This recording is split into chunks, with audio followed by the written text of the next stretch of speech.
We're up here at about 5,600 feet right off the Blue Ridge Parkway in western North Carolina. As you can see, even though it's September 18th, still pretty early, still technically summer, we do have some pretty substantial fall foliage color development already happening. This is where fall color development tends to start first, and then it starts moving on down the hill, moving down in elevation about 1,000 feet per week after that. We seem to be off to a little early start from what I've seen, probably about a week or so earlier than typical.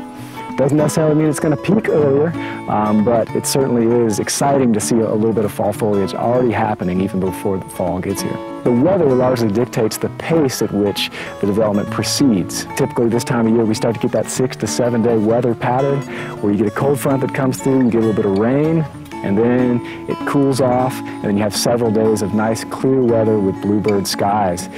That clear weather with the bluebird skies, and when it's a little cooler, really starts to bring out some of those reds and purples. It really drives that color change there. That succession of mild cold fronts is really key to expedite that fall color development. That's one of the first things you want to look for.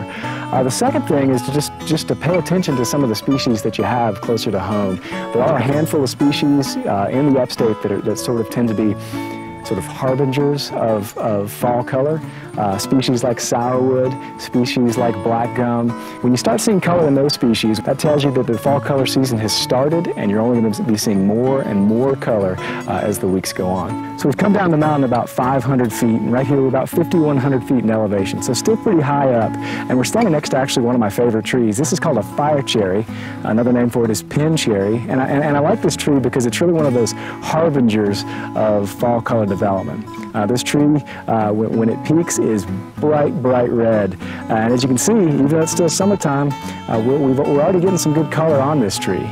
Now, one thing I want you to notice about this tree also is that the leaves are a little bit tattered. They look a little beat up. The canopy on it is a little bit sparse. And that is due to the after effects of Hurricane Irma. Hurricane Irma, we had some winds at this elevation probably between 30 and 50 miles an hour, maybe even some higher gusts. And as these leaves start to turn, you know, they're not as attached as well as they normally would have been, say, in the summertime, and some of them might have blown off. Now, this individual right here is very exposed. We've got a big cliff right here. This is the kind of spot where it's going to get really hammered by the wind. By and large, most of the other fire cherries that I see around still have most of their leaves intact. You know, one of the things that makes fall color so spectacular in the Southern Appalachians is the tremendous diversity of tree species that we have. And the species that you see are going to vary depending on what elevation that you are. So right here, again, 5,100 feet, we're in what we call the northern hardwood zone. So a lot of the species we have here, like northern red oak, yellow birch, black birch, various maples, these are the same species that you're going to see up at lower elevations in places like New Hampshire and Vermont. We've got them here. You don't have to travel nearly as far. You just got to go up in elevation to get to that cooler climate. 3,000 feet or so is kind of the sweet spot for biodiversity here in the Southern Appalachians. It's right around that point, right around that elevation, where you get this overlap between your higher elevation species and some of those lower elevation species occurring they occur in the same place.